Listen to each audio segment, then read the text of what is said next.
Hey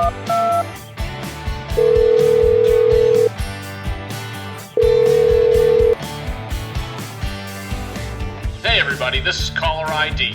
We're calling about your identity, your direction, and what you're doing with your life. I'm Brandon Davis Wells. Let's dig into what we're really doing here. Most people spend their lives wondering, what if I take that leap? My guest today, Art McMahon, actually did take a leap. He left behind teaching and coaching to serve as a missionary educator in Haiti, where he would meet his future wife, survive a devastating earthquake, help rescue, rebuild lives, and do all kinds of amazing things. But long before Haiti, Art and I were high school basketball teammates. And yes, Artie once scored 44 points in a double overtime win against Mogador. Though, like most of my teammates, I always contend he probably wouldn't have played college basketball without me passing him the ball in high school. Today, Art serves as the executive director of Beulah Beach in Ohio, still living out a life that's shaped by faith, calling, courage, friendship, and purpose.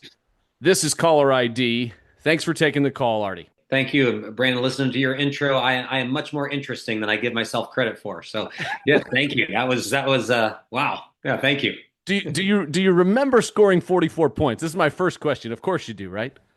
I do. It was we had a good team in high school. A lot of different guys that could score that night. It happened to be my chance to do so. You don't need to work in that it was an overtime game. You can keep it, all that. But no, definitely a highlight and one of those kind of cool things. And needless to say, you guys with friendly ribbing have gotten a lot of mileage out of, probably my shot selection and number of shots, et cetera, over the years. We'll talk about a deeper thought than just shot selection. But I will say, Sure. When you were 18, 1995, did you ever imagine that your career would look like what it has looked like? Most people say no. I'm going to kind of go the other direction and say there's been a lot that I would say this has followed a little bit of what I may have expected. Definitely with some different looks, some different turns and all of that. But having two parents that were in education, having a church camp like Beulah Beach, where I now serve as part of our family history, there were elements of it where I would say, if you told me at 18, some of the ways my life has gone, let's say the bullet points, hey, you'll be in education, you'll be involved in coaching, someday you'll come back and serve at Beulah Beach. Those three would not have surprised me at all. Locations where I've taught, some of the highs and lows along the way for sure would have blown my mind. So yeah, there's a little bit of some predictability in there, but also just a lot of exciting things. And I think, if I could go back and say to my 18-year-old self, hey, it's going to be just an amazing, amazing experience. You've got an awesome life ahead, would have been an appropriate kind of little teaser to myself, so to speak. Yeah, Brad Paisley wrote a song about writing a letter back to his 18-year-old self, and it always makes me think of that. And I wish that I could probably do the same. Now, it's never linear, right? Like you might have done some things and been in some things that you wouldn't have been surprised at as an 18-year-old, but it's never linear. What was it that drove you? I mean, you said your parents were in education, but you taught and you coached. What drove you towards that ultimately? My dad, who is and continues to be just my hero, the person I go to when I need godly advice. He shared with me when he was young that he was in education, public school education, fifth grade school teacher for close to 40 years. Liked teaching, and I know sometimes you say, "Hey, you got to love what you do." My dad was good at what he did. He liked teaching, but he loved what teaching also allowed him to do. He directed summer camps here at Beulah Beach for close to 25 years. He was involved in speaking at churches and leading Bible studies, simply things that his profession allowed him to be involved in other areas of ministry. And so, seeing that and being able to see my parents put their faith into action during the summer months to be involved in coaching.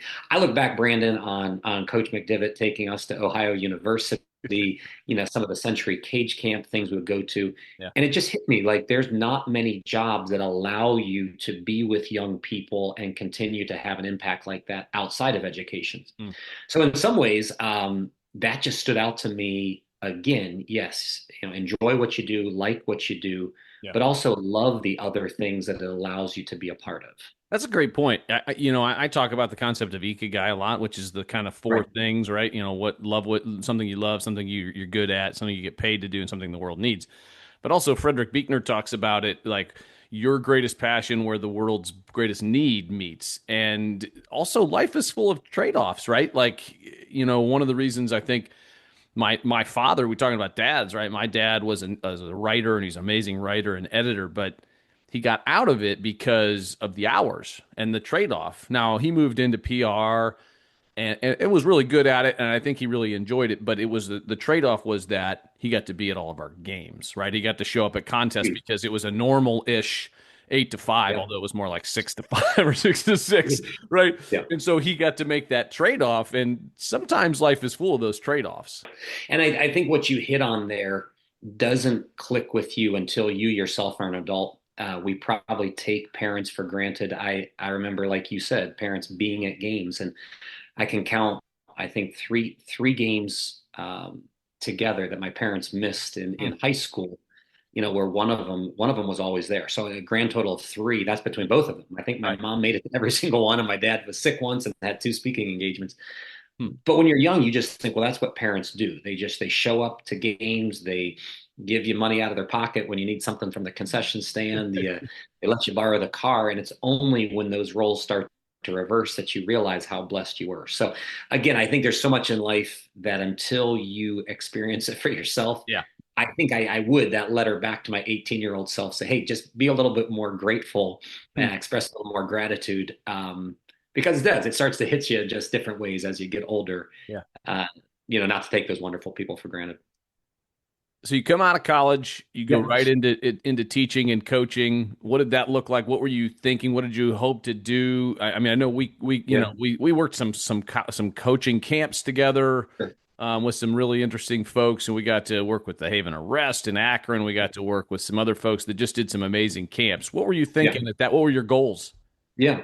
So, had an opportunity to play small college basketball, absolutely loved it. I encourage every athlete, keep that chapter of your life going as long as you can. Yeah. Don't get hung up on what division is this, what name recognition is this. If you've got an opportunity to put a uniform on and to continue to play, I've never heard anybody look back and say, I regret that. I really wasted time continuing my sport. And I continue to tell people that it does not matter what school it is. Hmm. Go do it, enjoy it, because it's a chapter that closes all too fast. For me in education, I ended up returning for a ninth semester to do my student teaching. When I was in college, I had a unique opportunity. Went to both Argentina and Honduras on short-term missions trips, and then went back over the course of those summers for close to about a month and a half. And for me, those cross-cultural experiences, along with the one we had together at CVCA, really just expanded my worldview, expanded just the knowledge of what the rest of the world is like. Brandon, I remember you in Spanish class in high school. You kind of jumped in. You were the one that was going to practice it, use it, put it into good use, and all of that. I was the one that was taking it because we just needed 2 years of a foreign language and let's get this done. However, going to the Dominican Republic after our junior year and trying to play baseball with kids and talking to them, that real life use of a class, it hit me. I wish I would have worked a little harder and learned that. But you also got to see the fun side of it. And so much of life is, you take the class early and you actually get to experience the benefit of it later. But that kind of stirred in me. I'm going to say God kind of awoken in me a little bit of a desire to look at some opportunities overseas Hmm. and to see that. So, those experiences, I'd say all of those in college kind of paved the way for when I did my student teaching and then upon graduation to look for teaching opportunities outside of the States. Kind of an interesting little tidbit, and I use this in how God uses our own ignorance, we'll call it. I like random facts. I like trivia. I like Jeopardy and all those things. I agreed to found us online, a school in Haiti. And after having the experiences in the Latin American countries I had a sufficient base in Spanish. And I remember thinking, I'm going to go for a semester. I'm going to go to Haiti. If I don't enjoy it, don't like it, at least I'll know Spanish better when I leave. That'll be awesome. Agreed to go. About 2 weeks before going, people said, "What do you know about Haiti?" I was like, "I don't know anything. I need to learn." Got on the internet, start looking. Oh, there's the 2 weeks. flag. 2 weeks. There's Yeah. there's well, hey, it may have been three. Hey, it Yeah. was good planning. Sure. There's the flag. There's the capital city, currency, languages, French and Creole. And it literally hit me. I was like, "Wait a minute." I was It's like, not Spanish. I look at a different website, French and Creole. I call a friend of mine, I'm like, "Hey, this Creole language, is that like mostly Spanish?" She's like, "No, not at all. Like it's nothing like Spanish." I was devastated. For Uh, me, not having any other frame of reference as to why to choose a location, my motivating factor was, well, at least I'll learn Spanish. yeah. I talk about God uses our ignorance. At that moment, if I had known that, I would have instantly dismissed Haiti as an option. I would have gone on and found a school somewhere else or looked for an opportunity. I look back at that and I say I'm very grateful for that. I'm grateful I didn't know that little random fact. Yeah. I looked at it and I to this day say, God, you in some way didn't allow me to learn that in somewhere. Yeah. Um, and it really changed. It changed the course of my life. And so ended up going to Haiti for a semester. Really had a great experience. Went back the following year, and then did return to the States and got into teaching and coaching again. But there was a little bit of hunger in me from that experience of wanting to return and hopefully, going back, which I ultimately did again in 2008. So you decide to go back to Haiti after Yes. a pretty successful, teaching and coaching run, and Yeah. I know that at one point yourself, Matt Giovannini, and I all applied for the CVCA head coaching job at one Sure. point. We all had Yeah. interviews. I think mine was a token interview. I think you guys had real interviews, and mine was like, yeah, we'll let Wells interview too because his teammates were Sure. interviewing. Good. So you decide to go back to Haiti. Yeah. What was the final trigger of like, yeah, I'm going back. I'm doing this. I'm going to take a leap because that's not a small thing to say. Hey, I have I've got things rolling, but I want to go to Haiti. I want to do this. Sure. So, you hit on a couple things there, Brandon. My life was following a little bit of the trajectory that you said, hey, at 18, where would you have seen yourself? I'm living in the Akron area. I'm back teaching at CVCA, coaching ball there. And I'm just going to say that I made some unwise decisions, some decisions that kind of closed that door. Yeah. That ultimately it took some time, but God really used. It was a humbling experience Yeah. that just did not allow me to continue my service there, Yeah. and rightfully so. But again, huge learning experience from that. I was working at a job in Cleveland, one in the private sector, kind of related to finance, and I just had a kind of unsettling in my spirit of Lord, I don't know kind of what's next. I got on the website for the school where I had worked in Haiti, and sadly, a young lady that was a teacher there, an American girl, had passed away. And I saw and I recognized her name, had never met her. But that day, it instantly clicked with me, Art, if you don't ever go back to Haiti, you would regret that. And kind of seeing that little moment in time, I sent an email to the guy that was the director, said, hey, my condolences at the Katie's passing. And, I hope this is not insensitive, but with that, or do you have needs? Do you have anybody that you need to step in? And we had some quick conversations over the next day and a half. And like many people, I kind of sat down and I made a list. And I said, here it is. It's November of '07. I have a house. I have a cat. And like that's where my list ended. Like as reasons to not go. So I House and remember, cat. Yeah. yeah, hey, funny story. So that's '07. My parents are like, well, we'll take your cat. Like, don't worry. Like, don't not go back to Haiti for that. Brandon, that cat just passed in November of 2025. Our running joke in our family was like, yeah, Artie says he's going to Haiti. Like, just take the cat. He'll take it when he gets back. 17, 18 years later, the cat was still alive. Little did they know they were entering into a Oh, 20-year, almost they 20 had year contract with this cat. they would not have agreed to it. So, found renters for my house, and I will say this: there's only been a couple moments in my life where I would say God made it so clear that if I didn't do something, I'm not going to use the word I would be in disobedience, but I just had such a clear peace that this is what I am to do next. Yeah. And I say that because I think a lot of decisions God leaves up to us. He says, hey, pick something that honors me. If it's glorifying to me, that's great. What you do, how you use the gifts and talents, I don't care. Just make sure you're honoring me. For me, this was one where I would say, had I not pursued this, I would have had just an unsettling spirit, within me. Yeah. And so, yeah, kind of, it was a quick turnabout. Again, working in a office that was very successful in finance and money and all of this, it kind of became a running joke in the office where everything was compared to like going to Haiti, like in a respectful, fun, Yeah. banter way. Yeah. Hey, would you rather, do this or go teach school in Haiti? Hey, would you rather like, anything compared to the Cleveland Browns? Hey, would you rather be the, whatever, or go teach school in Haiti like Art? Like became the butt of the joke, but it was a, honor, to kind Yeah. of carry Yeah. on. Sure. Yeah. So no, that was one, man, where I would say God just made it really clear. I thought there would be all these obstacles, but in that moment, I literally had two, and both of them had answers pretty clear right away. Were you scared? I think a little bit of just the unknown, the stepping out Yeah. in hey, maybe that I've romanticized this experience that I had 7 years earlier, being there a year and a half. I don't know that scared would be the word as much as just maybe saying, hey, I hope I'm doing the right thing. And I Yeah. feel I am. I've prayed about it.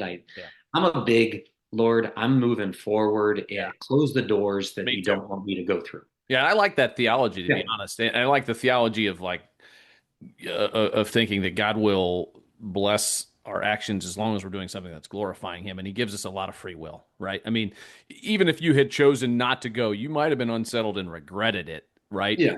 But that doesn't mean that God wouldn't have found somebody else to send, right? Right. Like He's a little bigger than us in my theology, and Absolutely. I agree with you though. So you go down to Haiti. Tell me what Yeah. happens next, and what did that look like? Just really an amazing, January through June experience, teaching there in a variety of classes, small school, coaching basketball. I really had to just a piece about going back for the next year. In some ways, for me, it was maybe I need to go do this, scratch that itch a little Yeah. bit, come back, reestablish myself in some way. But no, God made it very clear. I had a complete piece about going back. I will say this, Brandon, over the course of that year, that one commitment to go for half of a year did turn into 15 years. Hmm. You talk about having a conversation with you. If I went back to December of 2007 Hmm. and said, hey, if you get on this plane to Haiti, you're going to be there for the next 15 years. I probably wouldn't have got on the plane. I was comfortable with like Yeah. well, I'll go for a semester. I can do a year and a half. Yeah. I did not envision that being 15. But each year just kind of made sense to return for the next. And yeah, it's a unique place. It's a beautiful place. It's a place that's flawed, but like most things, when everything goes well, we get kind of bored. You get kind of complacent. Haiti's not a place that allows you Right. to experience that. Yeah. When you quit your job in Cleveland in Yeah. finance, what did people say? Did they think Yeah, you I were think crazy, or were they like, no, go for it? for sure, for sure. Because it was I always think when with mission work, with ministry work, whatever that can be, I've never been completely comfortable. How do you talk about this without trying to express, look at all that I'm doing, Yeah. or look at all that I'm sacrificing, so to speak. So, they'd say like, well, what's the temperature there? Well, what's your housing arrangements? What's the security? You kind of go through that, and it doesn't make sense. I mean, it doesn't make sense to most people when comfort is the main goal, or just being The affluent. So American dream is not what you did. no, no, it's not. And I think there was a little bit of a fascination with that. We're always fascinated by people that are different than us. Mhm. And I say that in that world, it really a money making advancement type community. No, it doesn't make any sense. Hmm. And yet there was, yeah, like I said, there was a little bit of a fascination of, yeah, I wonder what this is all about and why. And they You know. probably said, I hope you have a lot of sunscreen because you're very, Oh, very, very white. of course. Like, and I deserve every single joke that I get, every single thing along those lines. Oh yeah, the amount of, memes and things like that weren't really in back then. But oh yeah, any chance to highlight Sure. um, yeah, what my experience was going to be or take it to an extreme, I definitely would expect nothing less from those that are close to me. So you're there for a while, Yep. and like obviously, I talked with your wife Miquette Sure. on the previous podcast about this, and all of a sudden, this incredible tragedy happens, this Right. earthquake that kills hundreds of thousands of people. You're thrust Yep. into a role where you're pulling people out from the rubble, literally, and not figuratively. You're maybe both, right? But like, what did that do to what you like to your identity and your mission and your calling? What did that do for that?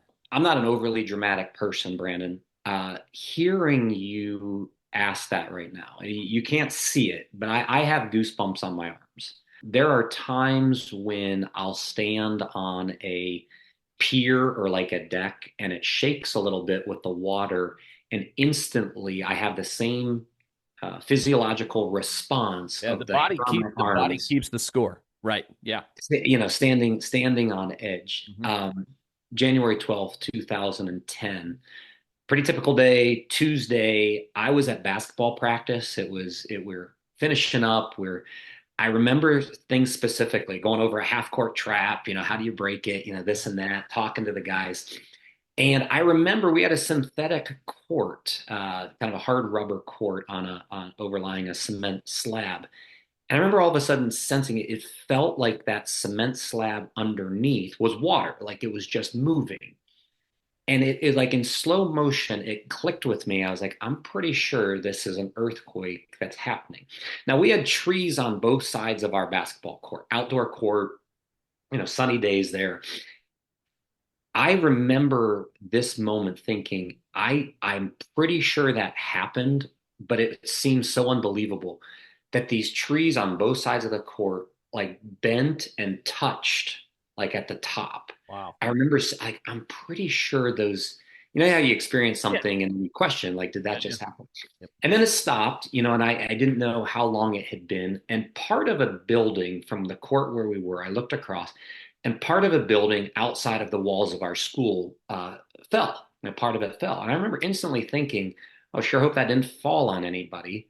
And then my next thought was, tonight when I email my family, I'm going to tell them I experienced an earthquake today. Then my third thought was, I wonder on our soccer field, the girls were having soccer practice, all of 400 yards away, but around the other side of a building. I wonder if they felt it out there. That was literally how ignorant I was of How would this. you know? Yeah, I kind of told the guys, hey, listen, we're gonna finish practice there. Grab your bags. I mean, we grew up in Ohio. We didn't Yeah, we experience no. earthquakes. Brandon, I put the basketballs back on the rack. I remember taking it, putting it away, walking out to the soccer field, and I was like, okay, these girls are crying. Like, why are they? My goodness, it was just an earthquake. Like, girls, settle down. It's fine. Miquette, my now wife, we're not married at the time, she came and found me. I could tell from her there was a little bit more urgency, and she was taking this a little bit more serious than I was. She said, I want to go check on my family. I said, all right. So in Haiti, most compounds are surrounded by pretty high walls. When we stepped outside of that wall, instantly I knew, okay, this is different than 2 minutes ago, me standing on the court. Saw a wall that had been collapsed, fell on a pedestrian going by. We tried to lift off the wall. Couldn't. It's been probably the one time, first time in my life where I just saw the life leave a body. You Yeah. talk about something that's just completely sad and unexpected and just hits you and still can remember it. And I remember Miquette's family lived about 3 miles from where the school was. And as we were going, it's Haiti's a loud place. Port-au-Prince, 65,000 people per square mile. It's loud on the best of days. Horns are beeping, people are running, people are screaming. Um, and I think with every moment that went by, if you think of like a dime, my knowledge in that first moment was a dime. When I got out to the soccer field, it was about the size of a quarter. When outside that wall, that little circle of how big this is starting to go, started to expand. I was in pretty good shape, running a lot, at the time. I absolutely could not keep up with my wife. She's off, and I'm trying to keep up with her, to get there. And we're starting to see some of the damage along the way. Gratefully got to her family. They were fine, checked on them. But then, yeah, like you said, over the next days and weeks, first trying to do what you can with rubble removal and finding of people from there. And, again, just a city that was not prepared for it in any capacity. The very next day, I remember another little moment that hit me. I remember going to a missionary's house that still had internet, and I remember opening the Yahoo page, and the Haiti earthquake was the first story. Haiti's never in the news unless it's whatever else. I remember seeing that and thinking, okay, this is pretty big. I opened up my email, and I think I had 170 messages. People I had not connected with in years. When I saw names, I was like, okay, this is okay. Like this is that moment instantly hit me. And it was ironic, thinking just 24 hours later, standing on the court, thinking I'm going to email my family and tell them I was in Yeah. an earthquake today. Yeah. Let me put the Virtual. basketball rack away. Yeah, gotta make sure nobody, comes down here and gets extra shots in or whatever. So yeah, I mean, it was just one of those moments that hits you. And God in His, we're just grateful that we were safe. Yeah, it's a weird thing to say, Right. because there were others that weren't, Right. and in those moments, all I know to say is, Lord, I'm grateful that I have another day. Yeah. And I mean, That's it. I think that's the best response you can have because we just don't know, right? Yeah. How did it change the direction of you? Like it sounds so trivial to say even the word career in light of what just transpired in your life at Yeah. that point, but like how did that reshape the way you approached your job, your calling, your career? How did that reshape Yeah. Yeah. Unfortunately, I think all experiences are short-lived in some ways. it? I remember going, coming back to our senior class, going to the Dominican, and you kind of have this sensation of you see poverty, you see people that are without, and you instantly have a response. Well, I'm gonna make a difference by not eating today. I'm gonna make a response by I'll sleep on the floor because I feel bad, using my bed. Um, that lasts for a little while. It lasts for a little while there with it. I think with something like that, there were parts that instantly your perspective changes on some priorities, on just some gratitude, some things. But there's lessons that you have to remind yourself of, as well, because the emotional side does drift or it just changes in some ways. And you just have to be, kind of remind yourself of those lessons. So, from there, our school actually turned into a hosting facility for medical teams. Teams started coming in. We were able to handle the logistics of hiring translators and, the food and the prep so medical teams could go out and do their work.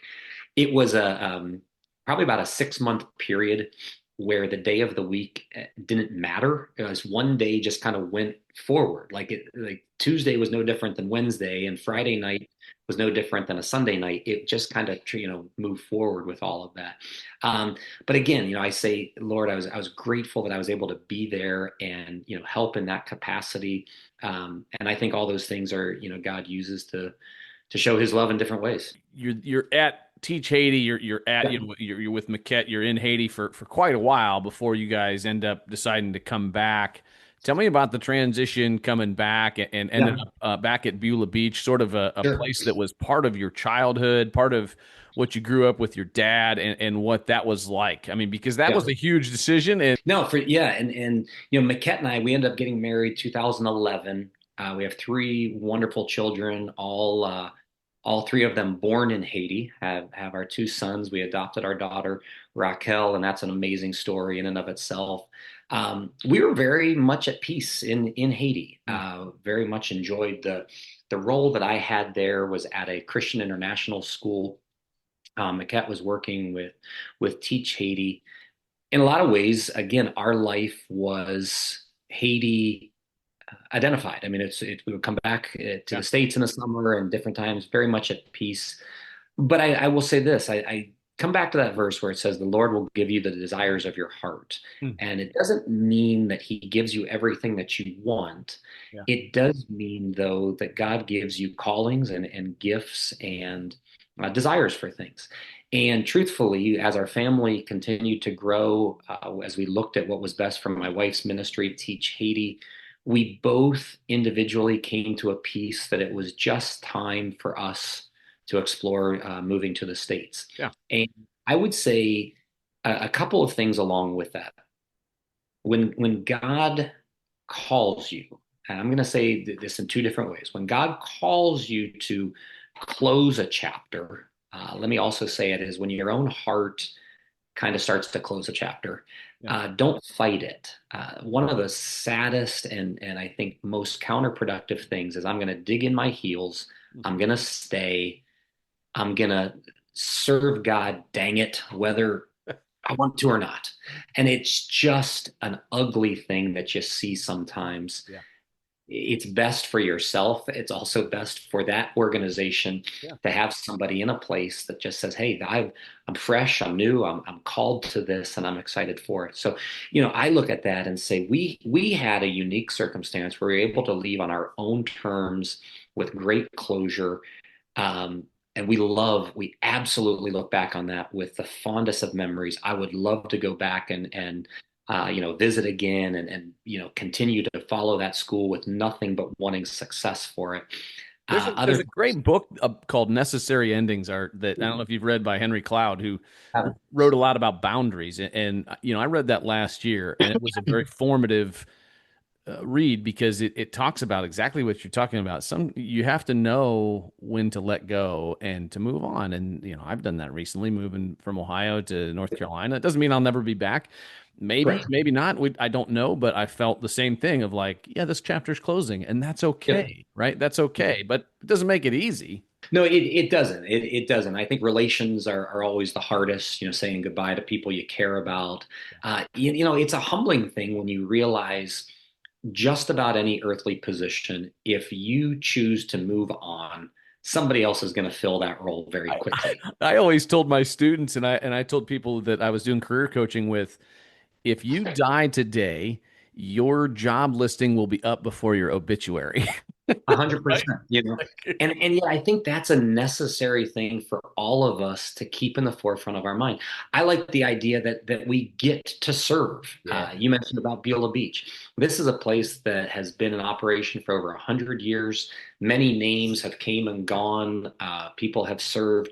We simply get to be a part of what God is doing here. Yep. And the goal is 20, 30 years after you're gone, you're kind of forgotten. And really that's the purpose. Don't if you make it about your name, rarely does that go well. But yeah, getting to serve, getting to be a part of something great that's going on is truly such an honor. A couple quick questions. What was your first job? Absolutely. Very first job? First job, McDonald's, 4 weeks, one summer. Um, 4 weeks. more so out of my parents told me I needed a job. I didn't know what else to do. My sister had worked there. 4 weeks, couldn't take it. Gladly found something else. How did you quit? Yeah. How Uh, did that? Did you just walk out, or did you call them and say? I had a girlfriend once who quit a yeah. job. She was sitting next to me, and she goes, I don't really like this job. And she calls in. I won't say her name. She calls in and she goes, I'm not going to make it in today or ever again. Well, she was pretty clear. The communication was, give her credit for that. I remember having you may grown have up, went to college with her. I got it, got it. I remember, growing up at Beulah Beach, having my, kind of my Akron area life, and then being able to be here in Vermilion, being a part of all the camps and everything. It was a great upbringing. That summer when I was 18, when I had to actually get a job, that was more traumatic for me than going to Haiti. Let me just say that, because it was now get up. Working at McDonald's, being Oh, forced to get a job, more traumatic it than Haiti. That's a statement one. right there. Let me just tell you, one brought tears, one did not. I was excited to go to one, and one I was like, I can't believe this. And I remember that this is such a like almost movie type quote. The manager of McDonald's saying to me, like, "Hey, Art, you've been here now 2 weeks. I'm going to schedule you for 40 hours next week." And I was devastated. I was like, my life is over. Like, how am I going to do everything that I've been able to do for the first 17 years and work 40 hours at McDonald's? I got to make a lot of fries between these jump That's shots I got horrible. to take. Yeah, like it was completely like a traumatic event. So, anyways, there was another guy there in town that offered me a job, and I gladly went over. And actually ended up working more than 40, but actually ended up enjoying it. So, So I always ask this question this way. What brings out your inner Larry David from Curb Your Enthusiasm? Something that makes you incredibly frustrated that you're like, I wish I didn't have to do this part, or I just am not that good at it. And then mhm. what really brings out the Ted Lasso part of you where you're like, you're right in the center of that ikigai moment. So working at a Christian church camp is I mean, the positives of it are so many. Getting to see young people both experience camp, come. We actually have over 130 guest groups that are here throughout the year. So seeing our facility used for not just church related things, but people that are involved in 12-step programs, Mm. support groups, other things that are going on. The rewards of that are simply amazing. It's been extremely rewarding for me having a role where I can continue to coach, continue to be involved in the community, and do what I can to quote unquote take Beulah Beach outside of our acreage versus just having people come to where we are. The frustrating side, I think there's a part of because there's been great leaders here of the past, men that I looked up to and respected. There's a part of me where I'm still like, are you sure you guys really want me to do this? So Like, a little bit of imposter syndrome happens. oh, like there's a part of me where I'm like, all right, smoke and mirrors. How can we do, whatever else, pull this off? Yeah. And I think whenever you work in a church type setting, there's the balance of I want this to be a God honoring place, while at the same time understanding a lot of people come because we want to hear good music, we want to hear a good speaker, we want to Mhm. name recognition. Well, how do you kind of make sure that you're putting on a good show, Yeah. meeting the desires of why people come, Yep. while also making sure that everything you're doing is God honoring first and foremost. So The there's a hard little bit lines of walk. tension there. Yeah. Yeah, there's a tension there Yeah. in not allowing ministry to become more of the show than the substance, Yeah. but also needing to have a little bit of that to stay interesting and relevant. It should still be Yeah, fun and exciting. All right. absolutely. Yeah. Last thing, word Yeah. association. Success. Yeah. I love that this has taken you a while to think It through. is, man. No, that's It good. That's it a good thing, it right? is. It is. Because the world's version Um, of success versus most Christians' version of success should be different. I'm not saying it sure. always is. Yeah. Yeah. I think ultimately I want to hear, well done, good and faithful servant. Uh, I would like to believe that whatever talents and God and gifts God has given to me, that I'm using them to as close to maximum potential as possible.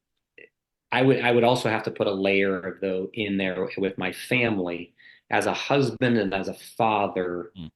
success in leading them in the right God honoring way. Yeah. Far more important than accolades, awards, trophy, those types of things, is just simply having those that I love and care about, choosing to follow the path of Jesus Christ as well. Failure. And It's don't say March 10th of 1995 against Dalton.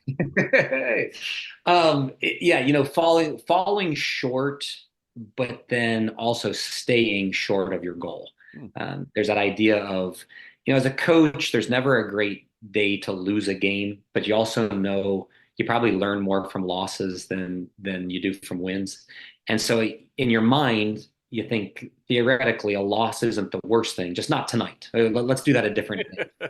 And so I think failure can be you fall short, but then you allow it to just kind of remain there. Yeah, let's staying down after you've fallen. Identity. Reality, it changes with age. Your identity changes with age, changes with some of your surroundings, things that you now think are funny and cool, and what you want to be associated with are so different than what they used to be. Yeah. I think it's so cliche, be true to yourself. Well, if I'm really myself, there's a lot of myself I don't like as well. So you kind of have to say I need to suppress that, not celebrate it, so to speak. Again, making sure, hey, am I at peace with decisions I'm making? Am I at peace with God? Am I at peace with my family? All that other stuff that is, is this really you? Is that shirt you, or is it not? I don't know. It's a shirt. Put one on and, take it off at the right time too.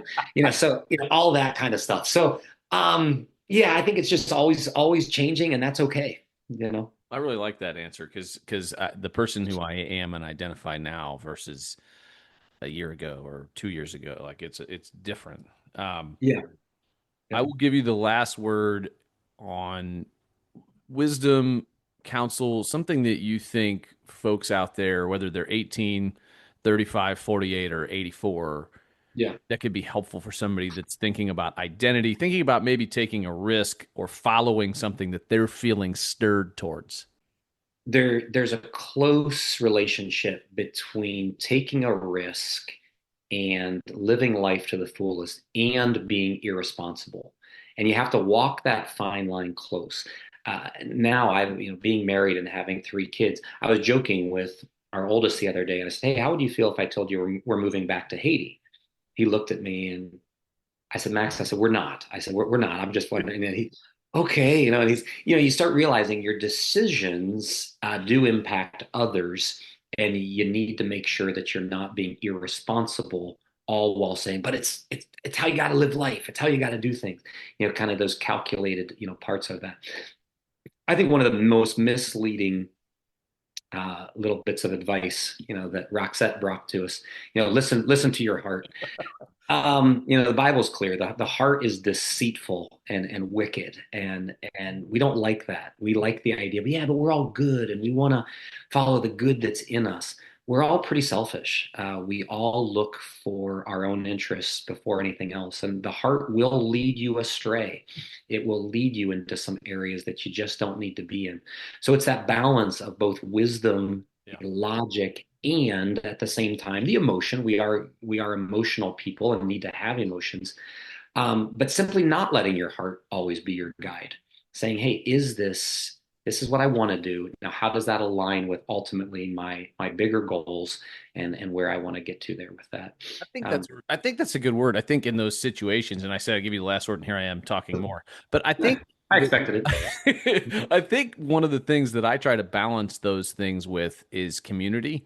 And Yeah. like the brethren idea is like communal discernment is the phrasing, like language and theological language. But the idea of bringing those sorts of things to the people around you who know you well and say, what do you think of this? Yeah. Whether it's your wife, your best friends, your parents, the mentors, those people. I think that's where when we have these ideas, we bring them to them and we say, what do you think? Yeah. Yep. No, and leaders, as leaders, we oftentimes like to share what we think should happen, and then we ask other people, and so what do you think? And we almost set them up in a way, anything short of agreeing with me, is not acceptable.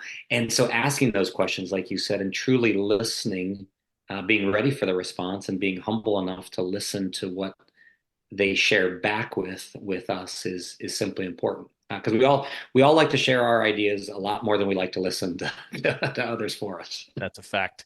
Yeah. I will ask you if people are interested in Beulah Beach, what should they Yeah. know? Where can they go to find out information? Give us the Yeah. elevator pitch. Absolutely. www.beulahbeach.org. Wonderful church camp for young people, but also all ages and groups throughout the year.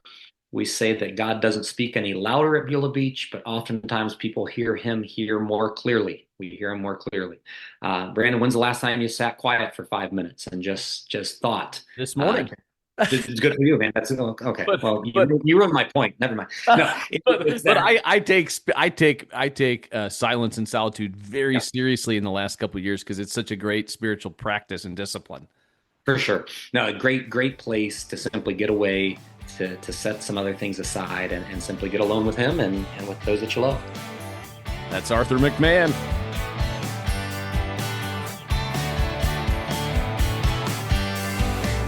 Thanks for listening to the Caller ID podcast. Please don't forget to like, share, and subscribe with all of your friends on all of your social media platforms. Thanks again. Signing off, Brandon Davis Wells.